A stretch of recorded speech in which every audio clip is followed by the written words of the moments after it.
Welcome to So You Think Your Car is Fast, where we dive into the world of high-end, fast cars and explore what it truly means to have a fast car. From the latest in supercar technology to the mechanics that make these machines go, we'll separate fact from fiction and uncover the misconceptions about speed and power that exist in the minds of the general public. Join us as we put the pedal to the metal and discover what it takes to have a car that truly lives up to the title of fast. Awesome. Roy, thanks for joining us. Thanks for having me. It's good to finally be here and just chop cars for a bit. Yeah. We won't make fun of too many people. It's all in fun. We had I some know. we have some current rivalries, some calling outs going, but it is in good fun. Look, I like all cars. I've had a little bit of all the makes and models, and so we're deviating from our Porsche centric show, bringing you on today. Thank you. It's a pleasure. It's an honor. So I understand that Roy, you're working on one of Taylor's cars right now, and I have it back. It's done. Did you say it's done? It's done. Yeah, and I'm not doing anything else to this one. You're never done. I tell you what, Roy, he does need a fast car, so I hope it's fast because it's a truck. It's pretty fast for a truck. Yeah. So I don't even remember exactly how I met Roy. I think it was just your social media presence on some of the Ram TRX stuff. So I'll give you a little bit of how I came to know Roy. I guess, Roy, we got a couple questions for you. Yeah, I'm all here. So let's do it. So originally with my truck, right? I mean, there are companies out there that are marketing geniuses, and they corner the market on kind of the modifications. And one company that seems to do that with the Rams, that they've also got some great results, was Ripa. And so I originally did just a basic Ripa package. And then because I tow the 997 with the TRX, I've always been concerned about heat soaking the motor and the whole stress it involves there. So when Ripa came out with their chiller setup that basically takes the water-cooled intercooler supercharger setup from the factory and uses the air conditioning to cool it, I wanted to make sure that whoever installed that had installed some before. I don't mind people learning on my stuff that much, but it is nice when you can have confidence of dropping the car off and then you just go pick it up when it's done. That's how I got involved with Roy. Roy, I guess tell us a little bit about your shop and how that all came to be. Yeah, absolutely. And, first of all, thank you for that. My shop started as just a passion for me after, I left the military. I was in corporate working at NASA and Google, and it just wasn't for me. That's where I kind of find out that I needed to be an entrepreneur, pursued my passion, and opened up my shop. Originally, it was supposed to be a GM shop, like a LSLT shop, and Hellcat was going to be number 3. And when we moved to Dallas, it was just Hellcat, and then TRX. I think we did like Jake Paul's, another football players, a couple of other celebrities, and then ever since then, it's just been TRX. So we really got familiar with the platform, started going into that, the Hellcat spaces, the groups, the TRX forums, and that's kind of where we built our relationships with these brands. And, like Ripa, that's another one we work closely with. And how long have you guys been operating? I officially started in Cali in 2017. I used to go to Shift Sector. Actually, Black Horse, that's where I met Black Horse, because we were side by side, different class. And I was like, damn, like that thing's actually pretty fast with the twin turbos. What?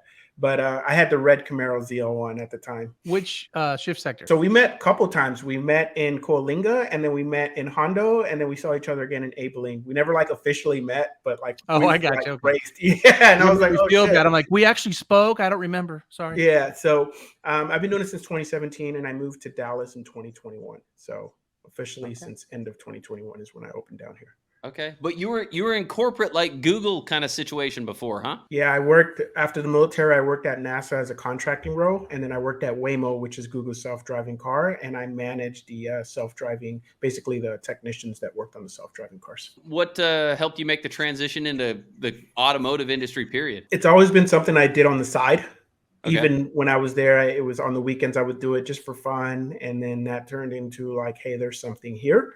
And I just feel like I wasn't getting fulfilled with corporate. Like when I build cars, I take the time to understand the customer, what their goals are, how they use the car, get to know them a little better. And that's how we structure our builds. So that sense of fulfillment for me, I cannot get in corporate. So I guess now that I look back, I think that's the reason where I left, because I knew I was missing something. And now I know what that was. Okay. No, that's dealing with pain in the ass clients like Taylor. That's what it was. No, he's actually really cool. Well, so here I was thinking about this when we were thinking about doing this podcast and having Roy on here. I don't know why I just started thinking of some questions that I'd ask him. And back in it seems like a lifetime ago. I started my first real job, right? Corporate America, 9 to 5. It wasn't actually 9 to 5, but it was in the mortgage industry. And I used to joke with my boss a lot. And I said, look, I want you to know I'm respectful of the 2-week quitting, notification, but there are 2 jobs that if I ever get offered them, I am out. I won't spend any time letting you know. I'm just going to disappear. And my boss was like, what are you talking about? Because I was a relative. I mean, I don't want to say I was a superstar, but I was. And those 2 jobs were running a shop or having my own talk show. Oh, that makes sense. Yeah, I got you. So back in like the late, I guess the mid 2000s, I got an opportunity to run a couple shops. The problem was I was hired to rebuild a shop, basically, like take a bad reputation situation and bring it back, and that was not possible. So I guess I scratched that itch, and then with this podcast, I'm scratching the talk show itch. So I'm always interested. I love the car industry. I know just enough to be dangerous, but I also know what it's like being on the owner, manager, operations side and what a pain some clients can be. So, I think I'm really transparent. Like, you guys have Roy Wragth on here. You don't have Wragth Motorsports, so I'm going to shoot it straight, right? Like, I think I feel where you're coming from, and I'm the same way. Like, you go on my social media, I was like, this has been a week, and then like this morning, my customer picked up, a Trackhawk, and like the expression on his face, I was like, man, like that just made. Was it that white one that you were working on? Yeah, it just made that last 2 weeks like worth like. I didn't even care anymore. I was like, man, you know what? That's water under the bridge. So yeah, I agree with you. That's cool. I mean, I feel like I've gotten along pretty well with a lot of the shops and the owners that I've had work on various cars. When your customers come to you, what are they looking for? If I'm honest, they don't know. Okay, that's fair. Yeah. I mean, we have set packages. 90% of our customers don't know what they want. They just know they want something. We can either say, well, this is what we got, my way or the highway, or I can take the extra time and say, what are you looking to do? Is there a horsepower go? Is there a mile an hour? Are you trying to do a half mile, quarter mile? Okay, cool. Based on that, then we figure out what's the budget. Okay, cool. Based on that, then this is all that we can do with what you gave me. If you're willing to flex or come to a compromise, these are the options. So that's usually what I spend most of my time doing. Okay. So you I guess, does that mean you have a relationship with like a bunch of different vendors and can pull different parts they want from a lot of different places? Yeah, I have wholesale accounts with almost everybody, honestly. I base my stuff off of half mile racing because I think that's the most stressful. Like, not everyone's going to run the mile, but if you have a half mile car, chances are you can do the quarter mile with no problem. Todd, are you chomping at the bit to say something? Oh, I was, but I'm okay. Go ahead. Go ahead. When someone comes in not used to half mile racing and they say, hey, I want to do a half mile car, do they have a speed goal? Because obviously for me, it's all about the trap, and maybe for someone coming into that is new, it may just be all about, I just want to, I don't know, I want to go fast. Do they have a number? Oftentimes they do, and I think this is going to help your audience here. The numbers are outrageous. Let's take a Z06. Everybody likes Z06s, C7 Z06 or a Camaro Z01. Let's use that. Those do 144 stock. They're like, oh well, top speed is 198. I want to do like 190 at the half mile. And I was like, 190 is probably going to be like 45,000, 50,000 bucks at the minimum. This is what it takes to run 190. This is roughly what it's going to cost. This is what the car runs stock. This is how much money it takes to run 10 miles faster, 20 miles, etc. Where do you fall in? Where do you think you want to be? And if they still don't know, we'll be like, okay, cool. Let's go to the half mile stock. See if you like it. Maybe you don't need any. Really? So you'll recommend, you know what, just go try it right now as the car sits and see what you think. Yes, because what I learned is I can do anything to these cars. We can build them however, but if you don't have the seat time, you're not going to cut it. Like at Shift Sector, my car was a stock bottom end LT4. I ran a best 184.7 and 900 wheel in a 4,100 pound car, 4,198 with me in it. There was Corvettes and Camaros making 1,200, 1,300 to the wheels, 416s, 427s.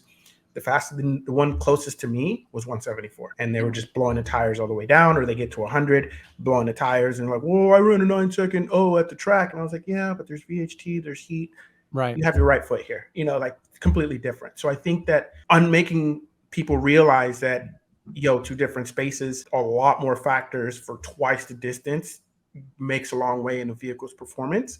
Then they can say, okay, you know what?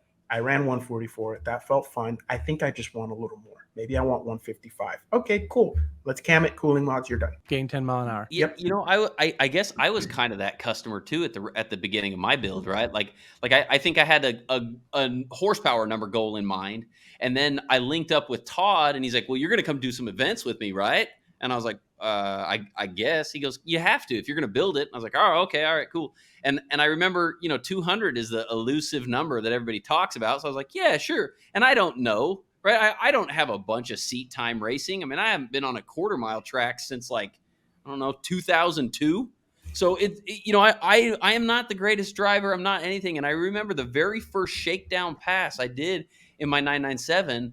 I ran and this was low boost and everything just to see just make sure it stays together. And I ran like a 166. And I got done with that run, and I was like, I don't think physically my body will take going faster than that. Yeah. That was crazy.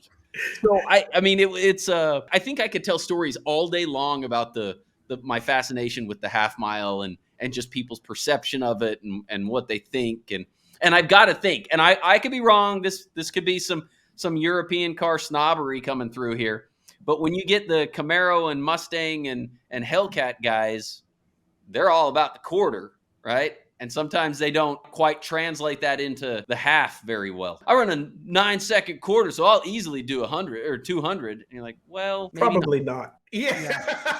Yeah. When a customer comes to you, Roy, they'll be like, I want to run 200, and they're in a stock Z06, let's say a C7. I mean, would you say, look, are you ready to race car this thing? Because, you're going to be beyond street car capabilities because you're looking at 1,600 horsepower. Yeah, absolutely. And, you have to set the expectations out the bat. Yeah. And then if they still want to pursue it, then we talk about the risk. But yeah, a lot of people don't know. To both of you guys' comment, I agree. A lot of people don't know. They're like 13, 20 feet, prep surface. After the 8th, not even after the 60 foot, like it's all prepped. You're not going to blow the tires. Shift sector, rear wheel drive car, even at like 800 horsepower to the wheels, you can get to 100, you can get to 60, hook up, go to 100, and then blow the tires again, and then blow them again at 120. So that's kind of where the difference lies. And they're like, well, why am I only running this fast? Well, you blew the tires, you upset the suspension on the 4 to 5 shifts. And when you cross the traps, you either slow down early or you slam on the brakes, which caused your nose to dive, which wore the brakes. Now they're hot. They're not stopping. Cool the blower. It's not cool. It's heat soaked. You went right around and did another pass. Now some people even go off the end of the runway. Yes. Yeah, but we won't talk about that right now. I've been going for 12 years. I've seen a lot. Oh, nobody here would do that. No. Experience. How many clients of yours, Roy, do you have that are at the 200 mile an hour level? I don't have many, to be honest. My clients are lifestyle clients. They just want a choppy idle, drive it to work and back, take it out on a weekend, run a 9-second. I might have 2 or 3 that are really serious, and I have 2 in the queue that we're going to build. 8-second quarter mile. So I think, if you're doing 8-second at 160, that's a 190, 195 car, 1,400 horsepower at the wheels. Are you re-gearing those cars for the half? Are you keeping the same gearing that those quarter mile cars have? Keep the same gearing because they want to drive it on the street. So Okay. Depending on what setup, like if you go turbo or centrifugal, you need a torque converter. But if you stay positive displacement, cool, leave it as it is. Don't mess the gearings because they either have 8 gears or 10 gears and they're not going to run out of gear. Okay. 10 gear? gears? Top of 7th is, so on my car, when I did 185 I almost hit 8th gear. And that's me leaving in 2nd. So I'm not blowing the tires off in 1st. And that was with a 10R80?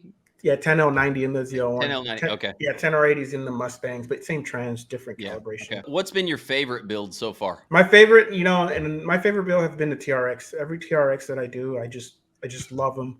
The way I look at it is those are 3 cars in one. They're a pickup truck. They ride really good, so they're a luxury car, and then they're sports cars.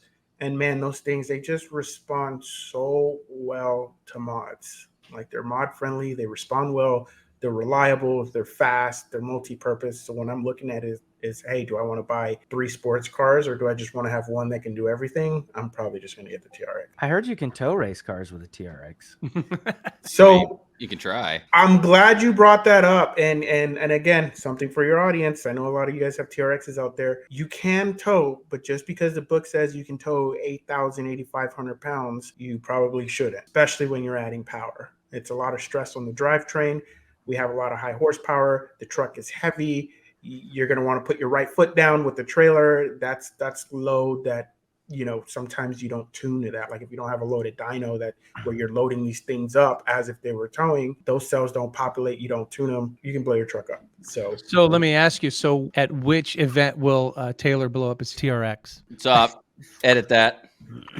So I don't think it will, to be honest, because his setup is pretty conservative and he does have the chiller. Now, if Taylor decides he wants to hot lap that thing, then I'm sorry, Taylor, I can't help you. But or if you over pulley the blower, then I can't help you. But if you leave it as is, you'll probably be fine. Warranty voided. Here is the one statement that is probably true that I say about cars. Oh boy. Is that I'm very, very gentle while I'm towing. Mm-hmm. Like I mean, when I pulled my car on the previous setup on just 93, I pulled my 997 to Indy and back to Houston. I averaged like 11.1 miles to the gallon.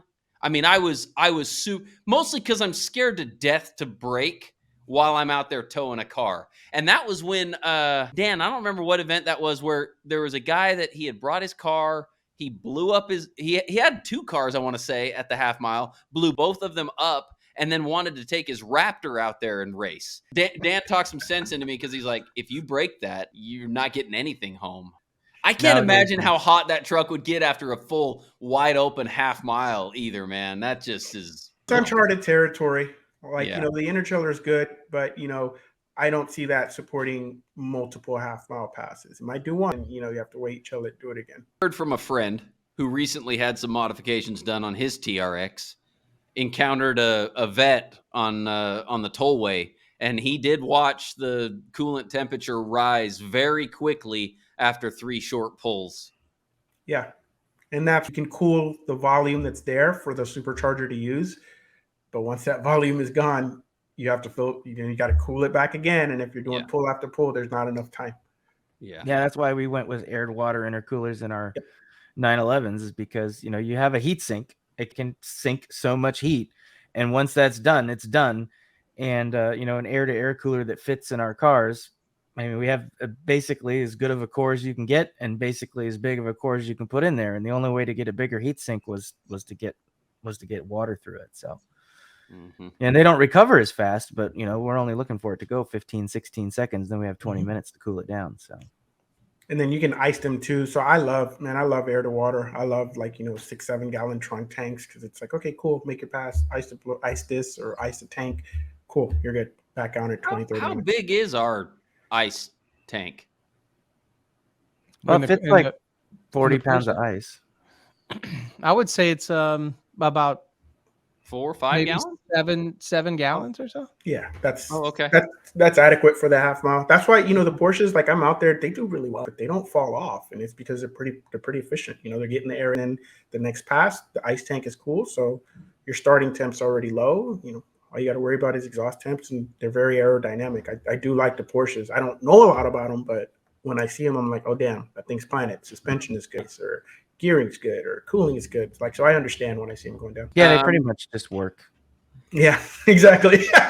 Except for when we get involved, then, you know, we find out. Except when they don't. Hey, you mentioned, Roy, on your dyno, talking about your load. You told me a little bit about that when I was there, but how does your dyno compare to others? So there's a few, you know, like Mustangs, they're notorious for reading low, but that's because the load control is very good. Mainline, same. DynoJet has some, not as good as the Mustang. And basically, to keep things in simple terms, imagine me putting the brakes on your rotors, and then I have this huge brake, and I'm stepped on it all the way, and then you're giving it gas to try to overpower the brakes. When I have a car on the dyno, I set the weight, the load, the gear, the tire size, and it knows how much load to apply during the pull. So I'll do a pull in the 1-to-1 gear if the tires are rated for it.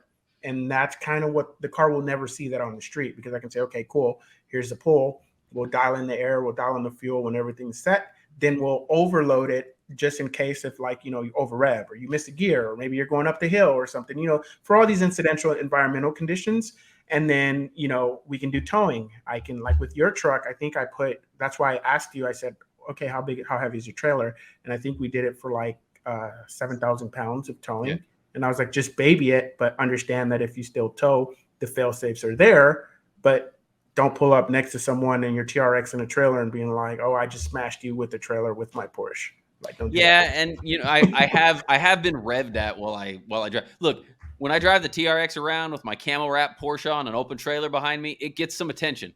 Mm-hmm. And it's hard to drive sometimes because I'm like, get out of the lane, man. And they're taking pictures and stuff. And I'm like, I just need to change lanes. But I do have people will rev at me and taunt me. And I'm like, what? You want me to race pulling a trailer? No. And that's the hard part, right? Like the enthusiasts in us were just like, screw you, let's go. And then, but you got to be mindful that, hey, there's risks associated with that, the suspension sag, and it depends on the car, right? Yeah, I'm dodging people that are staring at his car. They're trying to run into me while I'm driving next to him. Now, Dan and I did race tow rigs one time. Yes. Diesels are cool. You can send them. It's just like the gas. No, he wasn't in the diesel. I was in my Tundra. Oh, dang. Yeah, you guys are playing with fire. But was Dan in his own tow vehicle or a borrowed one?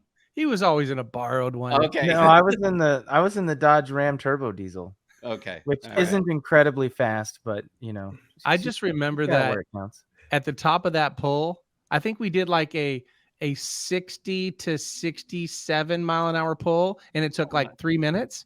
Yeah. My air conditioner stopped.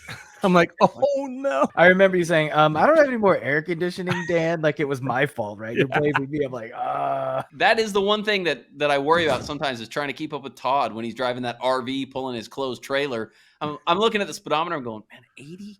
I don't like pulling at 80.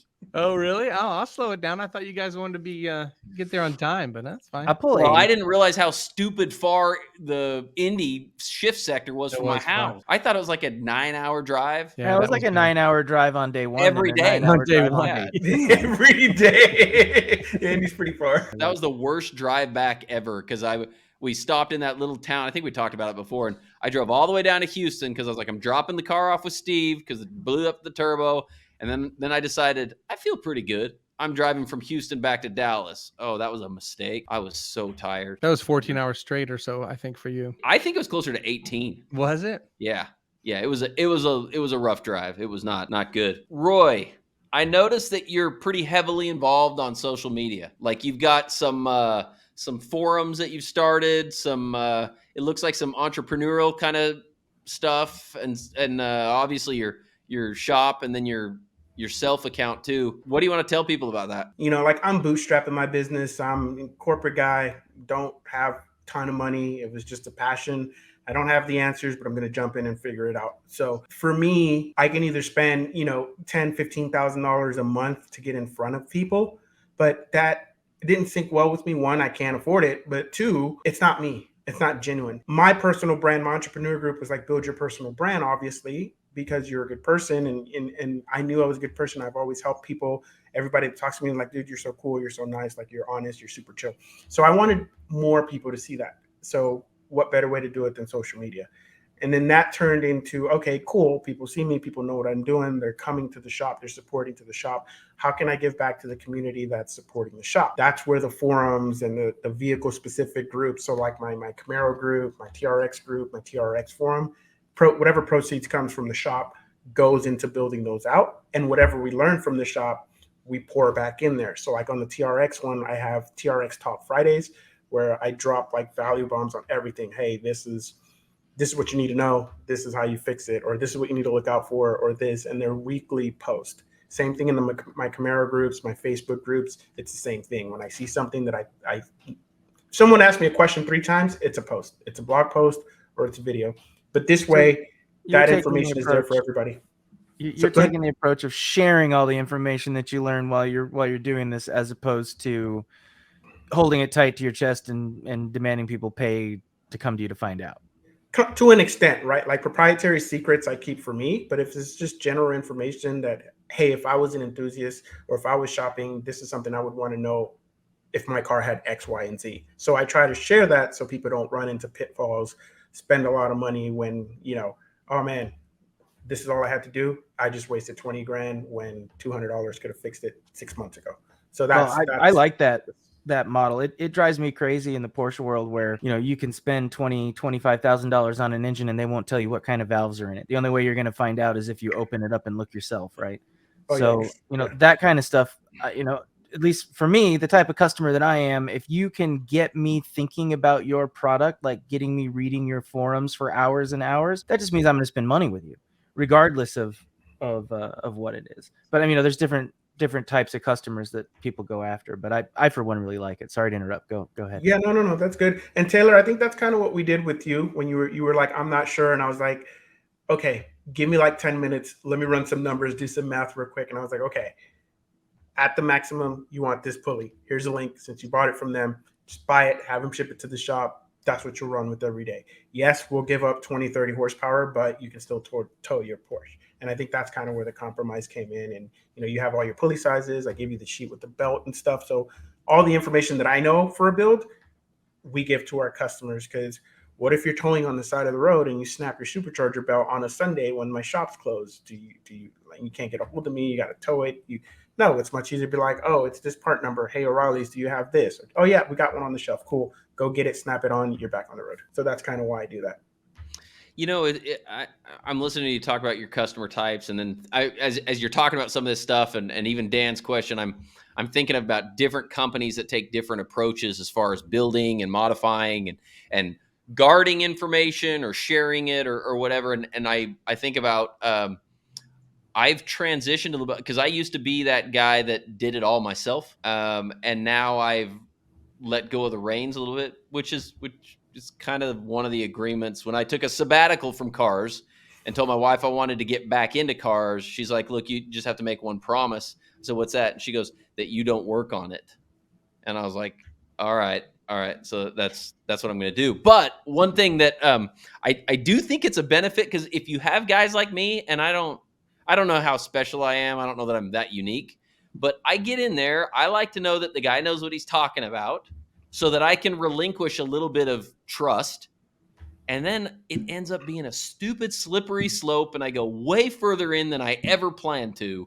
And that's how I have, I guess that's two of my car. Well, I kind of did the same thing with my son's car too, where, yeah. Hi, my name is Taylor, and I'm a modaholic. That's a good term, dude. Dang. I told somebody else the other day, I can't remember who I was talking to. I said, I basically have car modification ADHD. Like, I go from one thing to another car, and it's fun, but I do realize it's problematic for me sometimes. Keep it simple. I have a rule that I can only modify one car at a time. And that was a self-imposed rule. And it was, I came up with it a long time ago, and I've just stuck with it. But I got in trouble for breaking it because I put an exhaust on my GT3. That's how jaded we are. We think like putting an exhaust on a car, it's not modding it, Yeah. It's not a mod. Not really a mod. It's not really a mod, I mean, that's why I bought a normally aspirated car, because I'm like, you know what? I can't really do anything to make more power out of this thing that I'm willing to pay. So, that is true. When you go natural aspiration, and then it's funny because I've got my son. He's got an S550 Mustang. It's a GT, nice. with the 10-speed.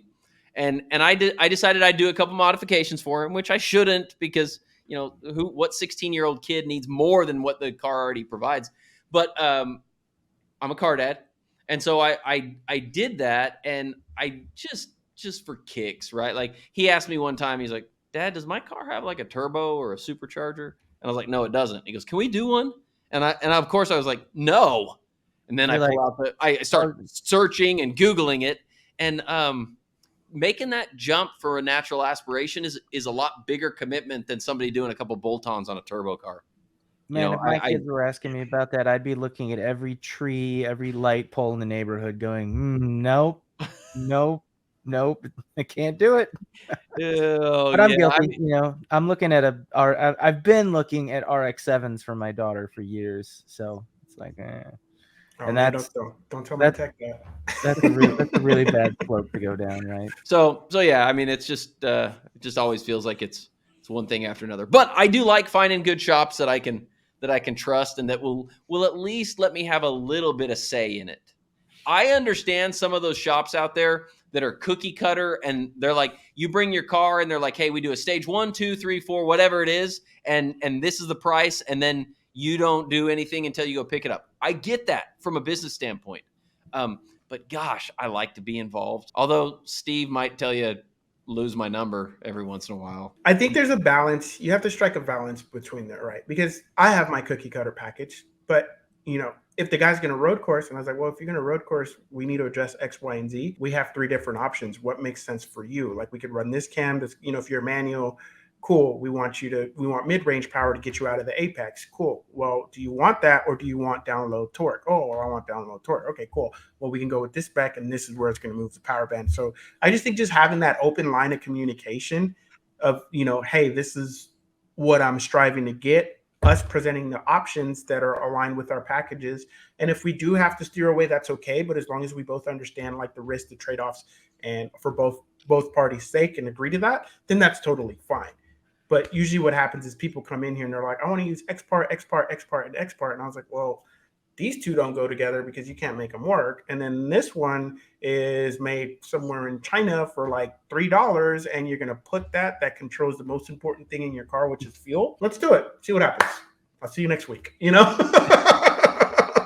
So yeah, I think having a balance is cool. And that's my approach, because I look at it as, hey, when I wanted to build the car, like, what involvement did I want? And then now I'm looking at it as what makes the most sense for the business. But at the same time, how can I make this to where it's, it's teamwork basically. So how well do you were saying the TRXs run really well. I was looking at a friend of ours that does half mile racing. His name's Morris. Oh, I know him. Yeah. He has a TRX, and he just posted today is it a quarter mile it's a quarter mile, and he did 1094 at 121.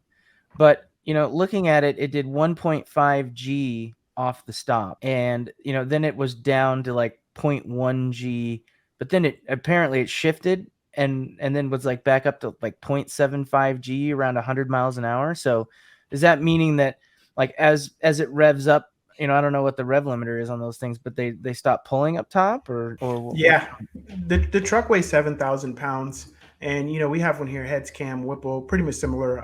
The shop that built theirs, we're actually cool with them, Joseph Cordes. We're actually really cool with them. And we bounce ideas back and forth here and there.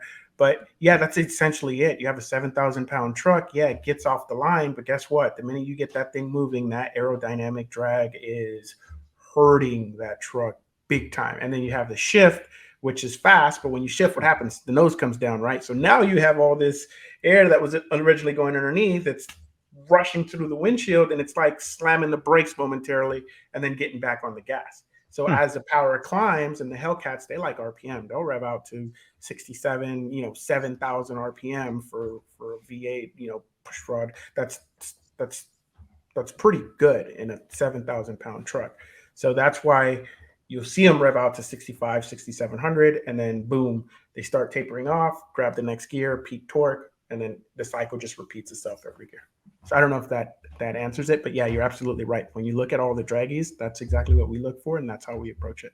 Well, I just looked at it and said 121 miles an hour in a truck is, well, that's pretty damn nice. Yeah, on 35-inch off-road tires, that's good. So I did, Roy. I took my truck out the other day. I was cruising around, and I decided I'd do a 60 to 130 in it, because that's what the Porsche guys do. What should a person like my build expect if you're looking at 800-ish wheel horsepower? I mean, what should I be doing at 60 to 130 in? Man, on those trucks, man, they do like 9 seconds, 60 to 130. Okay. That level. Like stock, they're like 11, 12. Okay. So somewhere between like the 9 and 10.5 second range, I think that's where you should be. Okay. And I had a weird thing happen. Of course, it's the fish that got away, right? But I had a draggy in my truck that I don't use that one. I bought that one as a spare. And so it's not the one that records all my history on my history thing. And I did it. And for some reason I went back to the history to look at it, and it was gone. So but it was a low 10, And I think my DA was like a 24, 2500. It was already warm. The truck was already warm. And it was just a kind of a see what happens. So it's probably not that. I also don't think I really went wide open throttle. I think I could go a little earlier and get some momentum going before I do it. Maybe shave a couple tenths off of it. So yeah. So to give you context, and again, no one has done this before, so I don't know. I'm only going off the data here. A TRX with 800 to 900 wheel on my dyno will probably trap low to mid 150s at the half mile. That's a solid, like, perfect pass. Okay. So, but if you put 900 horsepower on your Porsche, you're not going to trap that, right? So that's, and I don't know, when we go to Abilene, we'll figure it out. We'll have a few there, but I'll let you know. Do you have TRXs there? Yeah, we're trying to have a couple. Okay. I need to figure out cooling, and I might have to pulley them up a little bit because that's a lot of stress. Quarter mile, fine, but half mile, like that's uncharted territory. I remember, let's see, it wasn't last year because I was there. The year before, Todd, when you went to Indy, I remember watching it online or whatever. Graham Rahl had 1 or 2 TRXs out there. But Graham Rahal? Yeah, Graham Rahal. And I want to say they were like 135-ish. Yeah. They did faster than 118, so right, they were at least tuned, but I don't know what modifications and that was they were newer at that point. So I don't know. But I was always curious. I always wondered. What's the difference between your truck now and a trophy truck? Like 18 inches of suspension travel. I don't know much about trucks, to be honest. I mean, because do they make a lot of power? They must, right? They make like 800 horsepower, don't they? Isn't that kind of like the number? Yeah, long travel suspension, the wider wheelbase, and well, you have the horsepower there, but it's just not gutted. We're not, we don't have. They weigh less. 13, and they weigh less. Yeah, a lot of chassis work, so they're a lot stiffer. Okay. Correct. I don't know. I see him on TV. That and then like I think Ken was it Ken Block a few years ago was doing one of his hooligans was doing trophy trucks on YouTube or TV, and I was watching them and I was like, that could be a lot of fun. I could get into that. So you mentioned Abilene. You're going to Abilene. Yeah, we're gonna go to Abilene. I want to have a couple TRXs, maybe keep them conservative just to see what they do, and then if everything looks good, cool, swap a pulley out. I know a guy who has one.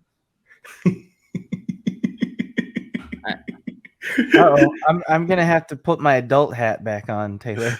This is starting to sound too fun. Yeah, he's gonna race the Porsche and then race the TRX. I can't imagine having to race 2 cars out there. It's been done. I know it's been done, but I swear, every time I take that Porsche out, man, just the fidgeting with everything and the icing down the intercooler and waiting on logs review and making tweaks. It's like I'm busy the whole time and only get 5 or 6 runs in. Have you ever driven one in the half mile, Roy? Not a Porsche. Camaros, Corvettes, Hellcats, McLarens. I think McLaren is probably the. I did a 650 and a 720S, and that's kind of where I draw the line for example. So you've been in some awesome cars on the half mile. Then how fast have you been? The fastest I've been was my car, my Camaro, 185. And be honest. Were your hands shaking? The first couple times, yes. But like I said, I've been going since 2012. Like I already have like this drill that I do, like breathing exercises, do this. So you've got it all figured out. Does your process involve any Post-it notes anywhere? Yes, it's painter's tape. Okay, this is not for me, but for my customers, because they don't have the experience I do, and it's nothing against them. They're just, when they go, it's usually their first, second time, or maybe they've gone for a few years, but the adrenaline is there. They're just like, oh my God, this is so fun. I can't wait. And then they forget. Like you forget to do this, or you forget to turn the interchiller on, or you forget to do this. So man, I've put Post-it notes all over the steering wheel. Traction off, this, and pedal the car, 1500 RPMs. And it looks like you just had a whiteboard and you just took out 10 packets of Post-it notes, put Sharpies on them, and just passed them up in a big circle, because that's what I do on the steering wheel. The favorite one I ever saw was a 7-second import quarter-mile car in the early 2000s. It was very fast for its day. It still is fast, but he had a picture of his wife and kids, and then he had a Post-it note that said, "Pull the chute, dumbass." Oh, that's dope. That's actually really awesome. And and I've always internalized that message. It's like, yes, remember to stop. Stopping is good. But no, Yeah. the reason I ask is because racing two cars, the mental processes that you as the driver have to go through, there's a certain threshold where a lot of people have fast cars, 500 horsepower cars. One of the things that we always talk about on this show is what does it mean to have a fast car and what is a fast car? And a big part of that is, it's a different thing when you have a 500 horsepower car and the adjustment that you're making is tire pressure, and you have 1,000 horsepower car or you have a 1,500 horsepower car, and you've got to mentally prepare, you've got to mechanically prepare, and you've got to spiritually prepare to a certain degree to do all of this and do it right, because bad things can happen if you don't have your head screwed on straight. So just kind of curious, how you felt about that. Yeah, and that's actually a good point. So when we go, so my last shift sector I went was in Coalinga, and we had 22 cars on the first day and 26 cars on the second day. And these customers were like, "Can you show me what the car could do?" Wait, So when you say we had, you're talking about like cars you built, or yeah, so I was okay. Yeah, I used to be CCNC in California, and the last shift sector we had, they were all Camaros, Corvettes, GT350s, S550 Mustangs. And so we would take them out, and the first car was a Coyote, and I was like, okay, 10R80 Coyote, twin turbo, whatever. I have to launch like this. I have to set the tire pressure like this. I have to check X, Y, and Z. And right after that, my other customer in their ZL1 was like, okay, can you show me what my car can do? And I was like, okay, I don't really like to drive your cars, but now I have to do like a mental reset and say, okay, ZL1, this tire pressure, 10L90, I'm going to be in seventh. I need to leave at this RPM. And then right after that was a manual GT500. And I was like 13 model years. And I was like, okay, twin clutch, what's the setup? Blah, blah, blah. Okay, cool. Let's try that. And then so it was like a constant game. And now I'm just like, look, I'll make one pass. That's it. You do the rest. I'll coach you, put on the headsets. I'll walk you through from start till you cross the traps. But I'm not doing this because you just get mentally exhausted, So yeah. I think I drove like 10 cars one day and 12 cars. And I forgot what I was there for. I was just, every pass, I was just sitting down like, okay, cool, getting ready for the next car. And I just don't do that anymore. It's like you said, it's exhausting. Yeah, I don't like to make more than 4 or 5 passes in a day in my car, and I'm pretty familiar with it. I've been driving it for years, and it takes more out of you than you'd think. What's your biggest frustration as a performance shop owner? Like because there's got to be, right, like either misunderstandings, misconceptions, demands that are just not reasonable, like I guess, and people thinking about being customers to high performance shops, maybe it helps them be more self-aware. I think the misinformation is a big one. Like I have a scheduled post today coming out at 6 where I'm like low-key talking smack about people, and I posted one on the building reliable cars while listening to folks on the internet. But that's kind of my biggest pain point. People come to me and they're like, hey, I want this. I hear you do good work, blah, blah, blah, blah, blah. Okay, cool. Here's your quote. And then they come back and they're like, well, can we use this part and this part instead? And I was like, well, we can, but well, I heard on the internet that you can do this and get the same amount of power. I heard on a podcast called So You Think Your Car's Fast. Yeah, they shouldn't be listening to us. Yeah. Yeah. So not this podcast, but yeah, those. They don't even know. Yeah. And I'm just like, dude, that is not real. And I was like, okay. I used to be fed up where I would be like, try to explain, but some people just don't get it. And that really frustrates me because my passion is to ensure that, some people are like, hey, you're just building cars. And I was like, I'm not. I'm providing a therapeutic outlet through a high performance car. So if I can understand your problem, your challenges, your goals are, we can make something that's going to help you get rid of those problems. So we have guys come in with subpar parts and they're like, oh, well, this car should make 1,150 according to the internet. Okay, cool. I'll tell you what. The dyno's on me. Yeah, I think I can see that. I mean, I can say I'm probably guilty of it sometimes, right? Like, no, but you ask. It's the people that don't ask that come and say, this is my setup. It should make 1,100. Well, I don't always ask. There have been times in my life where I felt like I knew a lot better than the mechanic I was dealing with or the shop that I was dealing with. And sometimes I still think I do. But and maybe that comes from working in the industry for that short time I did, where I saw all kinds of absolute shenanigans. But I'm willing to admit when I don't know something, or if somebody can reteach me, explain something to me. I've had to do that a lot on this Porsche build. Well, there's a Now, couple of different kinds of customers, right? There's customers that are, because if you're offering a package, there's a few details in that package, right? Like some of the parts are really, really necessary. Some of them aren't. Some of them are the parts that you have the margin in where you actually make your money. And so when people ask what people do, and this drives me absolutely insane, is they ask all the questions and they find all of the profit for the person building the project, And then cut it out. they cut it all out. Yep. And then they have you know, and people do this to me, or they try to, I've gotten pretty good at avoiding it, but they try to do that to me in my business as well. And it's like, you want to give your customers information in as much as possible, but sometimes when they're just trying to get you working at a loss for them, it can be challenging. So my ears always perk up when I start hearing those questions. And I try not to do that to people. I say, look, I'm not trying to cut out your profit here. I'm just trying to figure out what we're doing. So that made me think, Dan. Roy, you let me provide some parts. Yeah, because we talked about it, and I was like, yeah, that setup works. I've done that before. That's going to work. And then I was like, the company you bought them for, I was like, we actually work with them. Like that's okay. Like I'm okay using that because I've done that before. But if these are the pros and cons, let's do it. It's going to make some decent power. That is one thing that I am very, very aware of.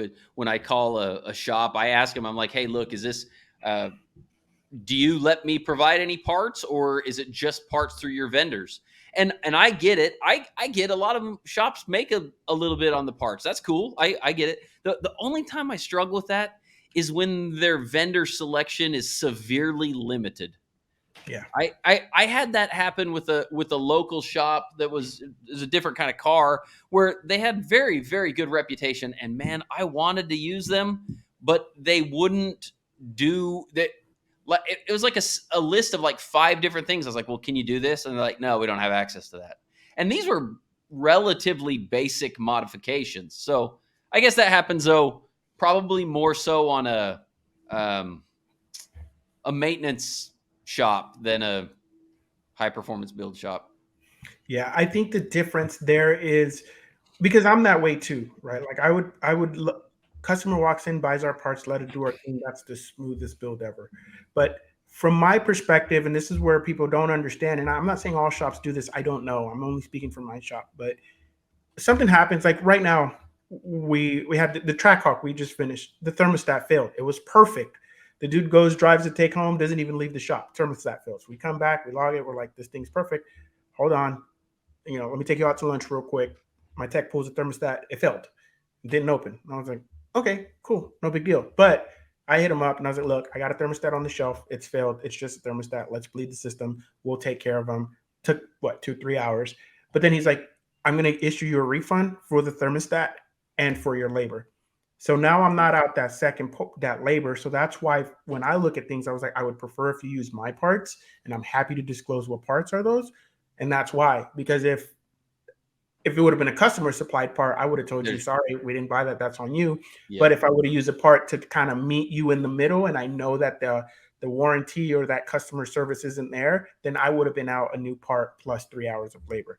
I guess that's the thing that people listening to this that are customers, I want you to realize that when you have a leg up, if your shop has a relationship with that vendor, they have more pull than you do, some blow Joe guy that just, spent $48 on a part. And as far as shipping time, availability, all that kind of stuff. In fact, I think we experienced that with my intake. Let's say a couple of these car builds I've done, the shops have been able to, maybe I shouldn't say that because that might blow back on the shops.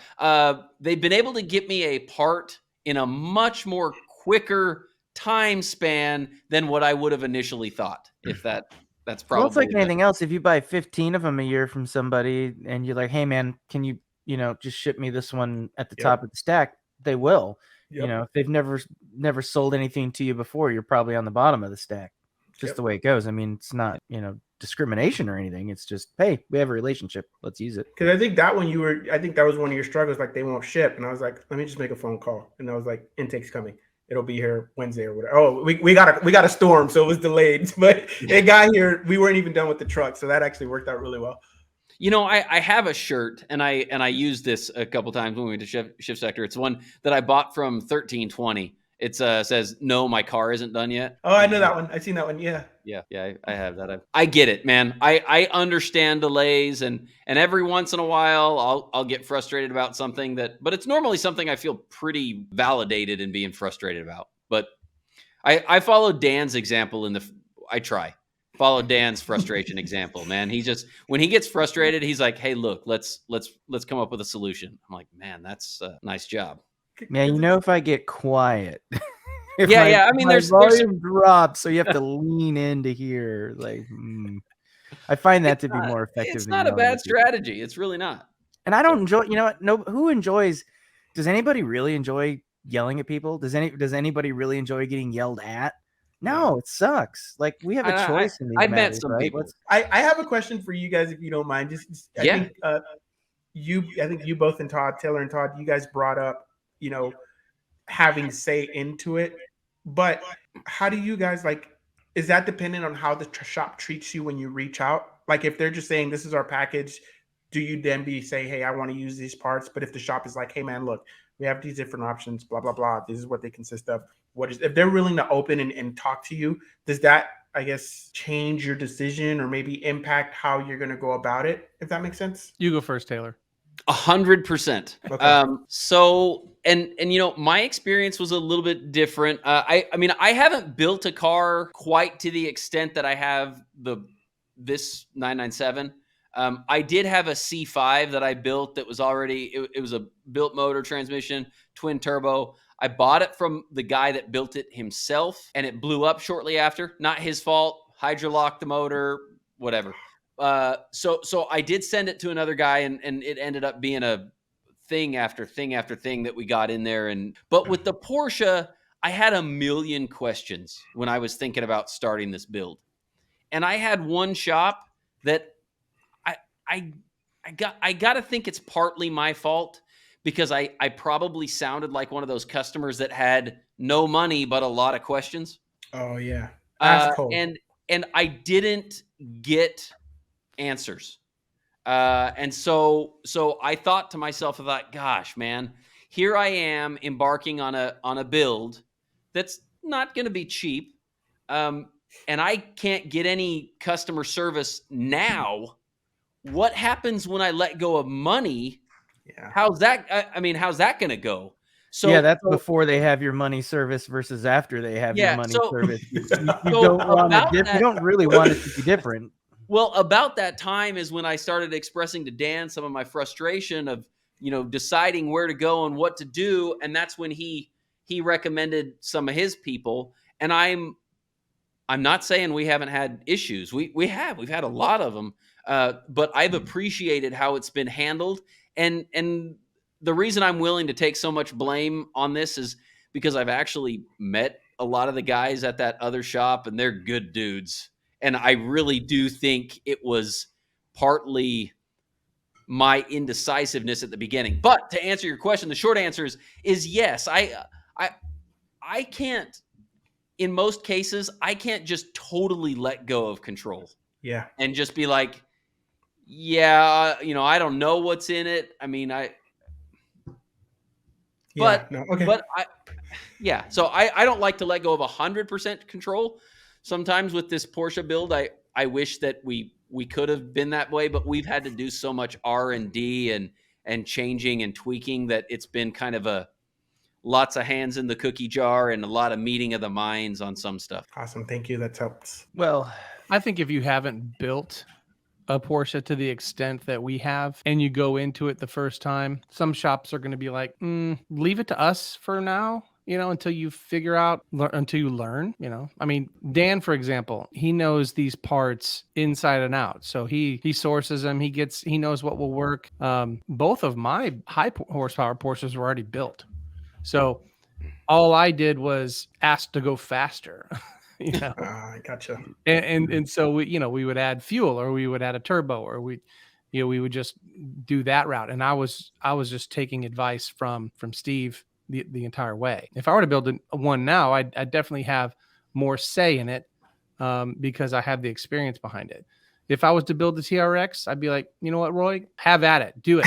I'm just give it back to me fast, But that could be the difference between Taylor and I. Taylor is very, very hands-on, and I think I fall in between Dan and Todd a little bit on like some of the stuff. Like my Porsche, I had a lot of input on the turbos. I thought a lot about what turbos. I thought a lot about some of the engine parts, not all of them, but some of them I was like really thinking about it.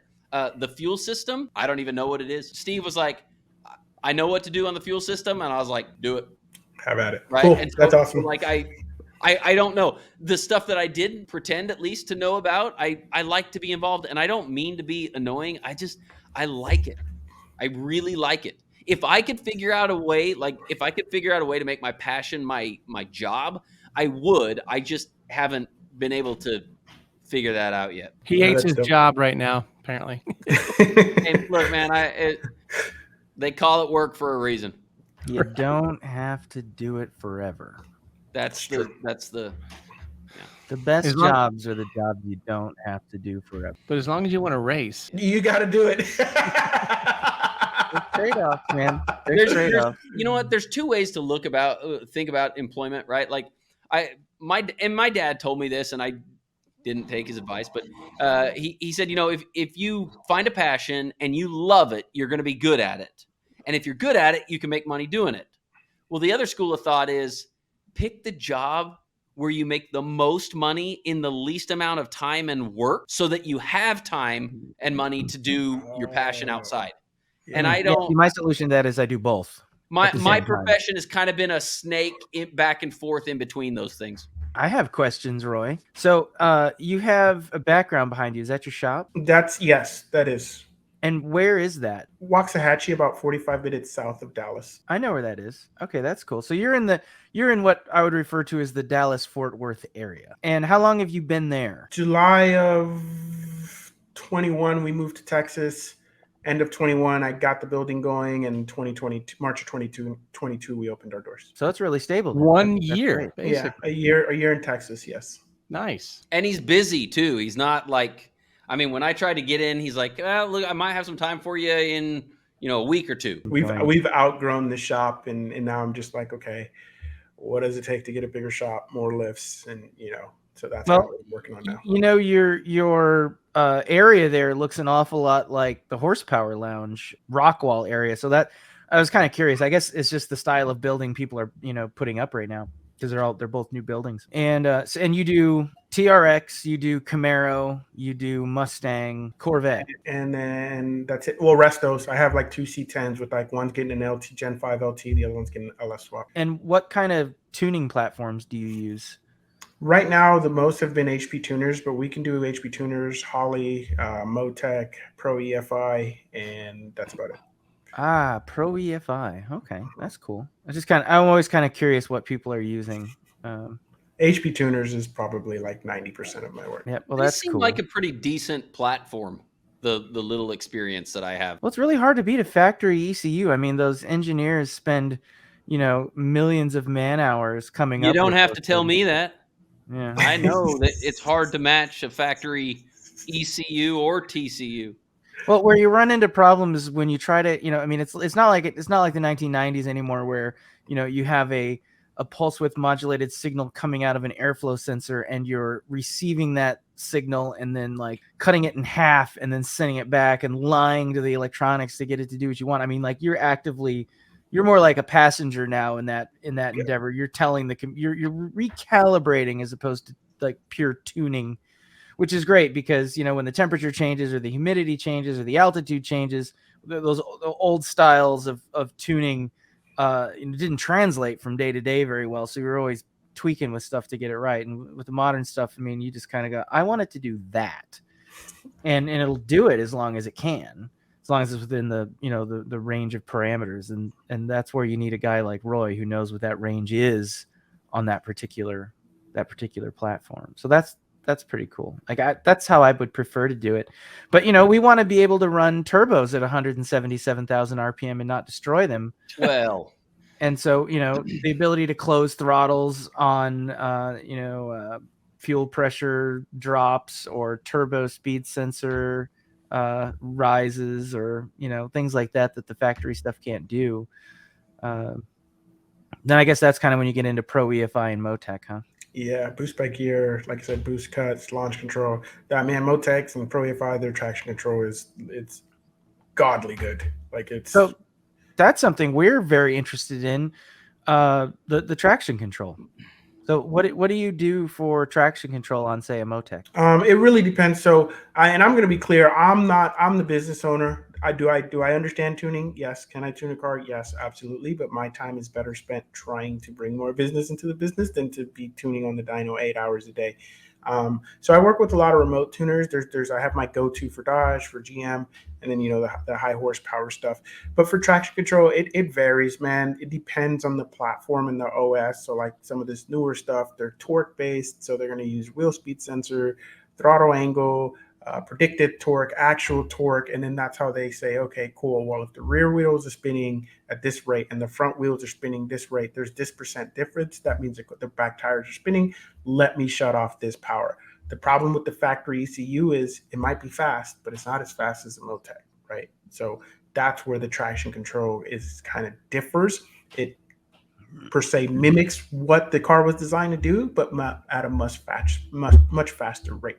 Well, So it's a reactive thing, correct, right? So a like reactive thing. you don't make all this power and have and then have it not spin. You make the Correct. power, it spins, and then it's how Spin, quickly and then you cuts can back. manage that. Yeah, but that latency between the factory and the aftermarket, that's what makes it that much more efficient in the aftermarket ones. Yeah, we have that problem in our 911s because, well, my car being all-wheel drive, I can spin the front wheels too, which is fun in some ways. But the way our Cyvex ECUs get the wheel speed signal is via CAN, and we get it via CAN at 10 hertz, and we get it from the Bosch ABS module. So there's some delay while it decides what it's going to send, and then we only get it once every 100 milliseconds, and so like our traction control doesn't react fast enough. So we're in the process of trying to get to the bottom of that. That's why I was. That's actually really cool. And yeah, you hit the nail on the head. And that's the thing. Whatever reacts the fastest, then because we want to spin the tires. That's what's going to help us get off the line. So we want wheel spin. We just don't want too much. Yeah, a lot of older traction control strategies were envelope based, right? So it's almost like you'd say, okay, well, this is the maximum rate that I'm going to allow the wheels to accelerate. But then you're kind of into a situation where it will never go faster than that envelope that you define. So you add to it, and then you blow the tires off and you lose a race, right? So you want it to be self-adjusting in that sense. So I don't know. We don't really have the solution for it yet, but it's just one of those. I still haven't driven my car since we've made progress. Don't both of you? All of you guys go 200, right? Yeah. Yeah. Okay. I was like, Todd, I think I remember seeing you doing. This was a few years ago. You were doing like 203. Yeah, I'm currently the fastest of the three of us. Yes. I knew that was coming. He won't let us forget. Maybe you should tell him about the trophy wins that you have too. Oh, I don't know if you can see my Yeah, I see it. I don't know if you can see my wall of fame. Yeah, I've been looking at getting a false wall to put behind me here in my home office so I can put, my Todd trophies up there. But we got it. We got it, Todd. We got it. I mean, can you see them all? Can I get them all in the same frame? I don't know if sorry. Yeah, well, it's that whole other wall too, right? So we can't get. I mean, hey, look, when you compete in a lower class, then that's kind of how it happens. Ooh, a lower class. Look, the class of the manuals, all-wheel drive or ethanol class. I have no hope of winning. Not with that attitude. That's horrible attitude. Yeah, I'm running against the David Perlmans and the UGR and the. So, well, it is hard to compete with a 2,000 horsepower 6-liter V10. Yeah. I'm just giving you a hard time, Todd. It's really the only smack I can talk. So Dan decided to leave. He's like, I'm out.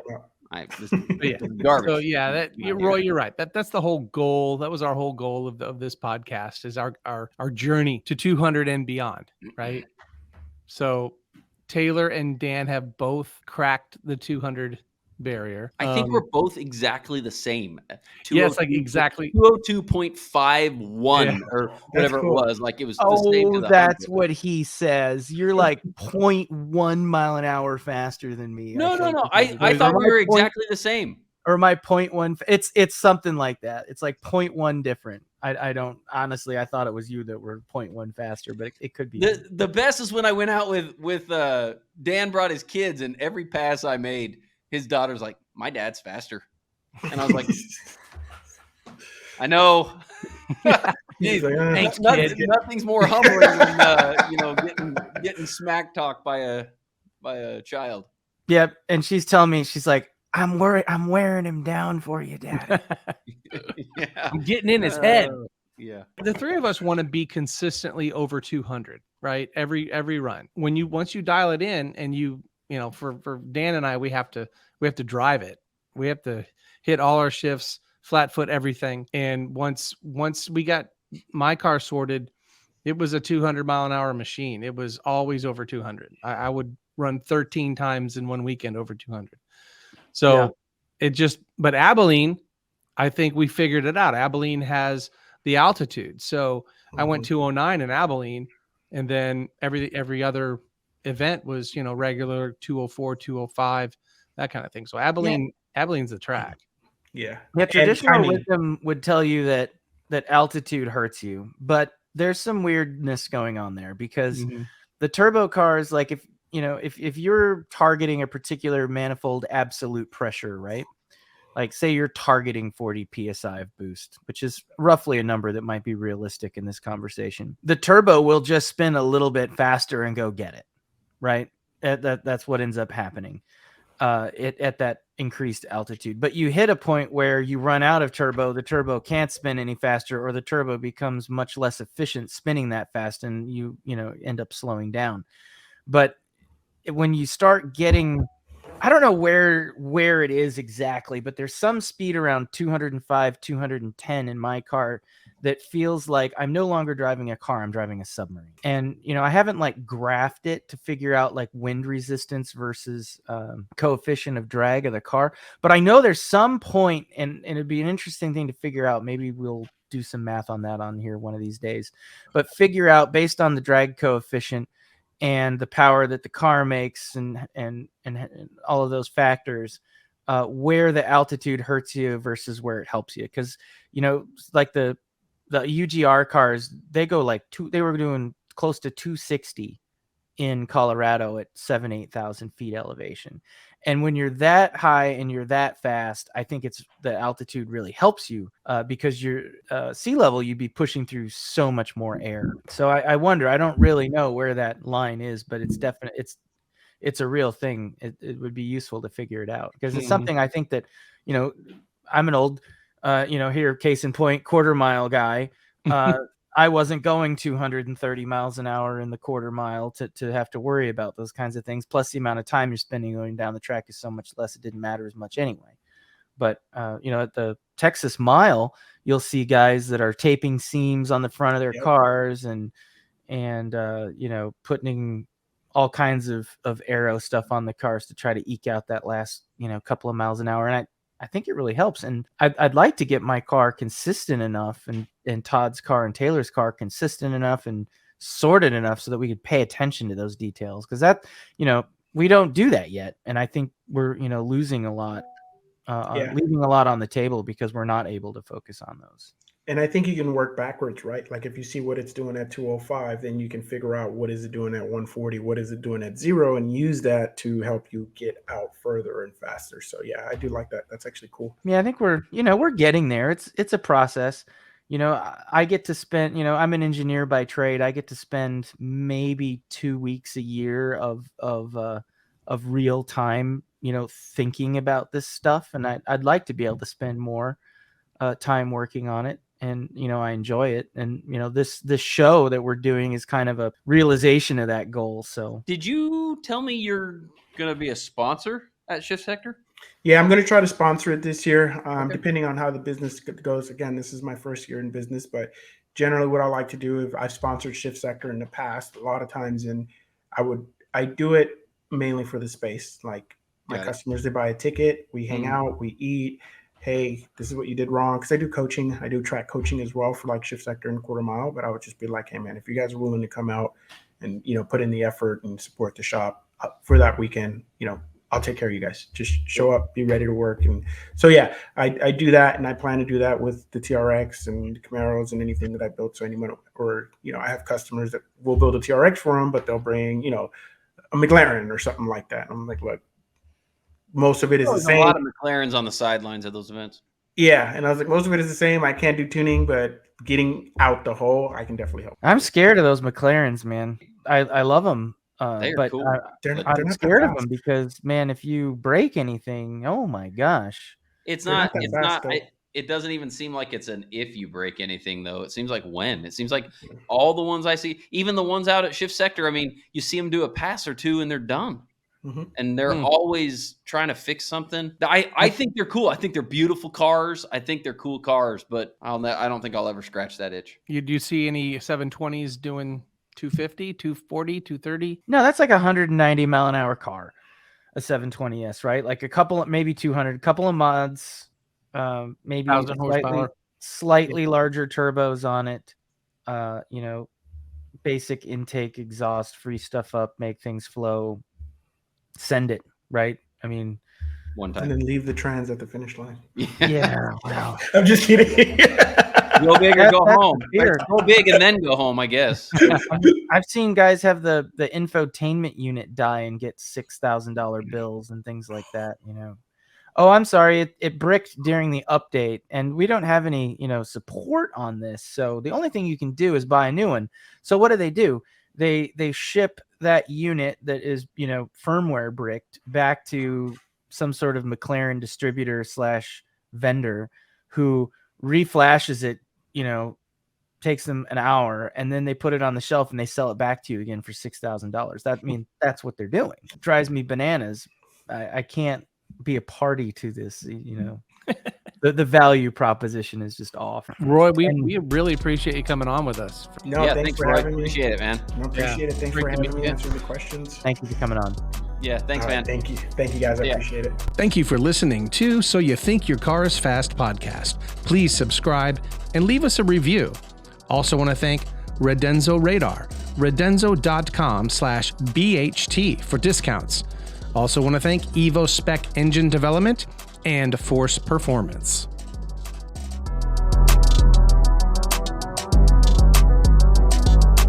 I will see you at SEMA and Apex this year for sure. I've got plenty of clients in there. Oh, awesome. Cool. Yeah, I'm in Apex too. So. I'm going to become a one-day employee of BHT Enterprises so I can go to SEMA this year. I'll get you a badge.